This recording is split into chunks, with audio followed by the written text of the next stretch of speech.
Next, we'll move on to the next type of testing, that is performance testing. It is a type of a software testing wherein we'll check the performance of an application under the expected workload, and also we'll check the system performance in terms of speed, reliability and stability under varying workload. This type of testing it is called as performance testing. We have few types in performance testing. That is a load testing. In load testing, we'll check the product ability under anticipated workload.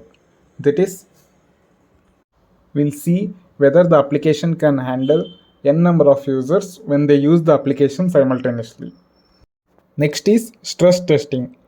In this stress testing, we will be checking the performance of an application under the extreme workload, and also we will check whether it can handle high traffic or not.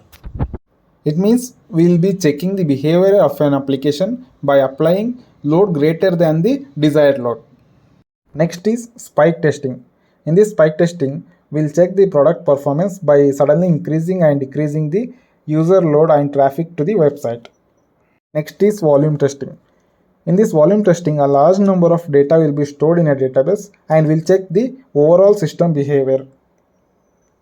You may have observed that while watching a live cricket match or any live streaming on the Hotstar, you may see the count of number of persons watching it on live. Sometimes it will be around 4CR to 5CR.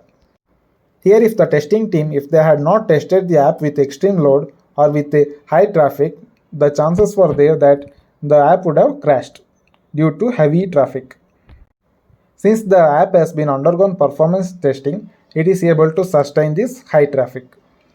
Thank you for watching our video.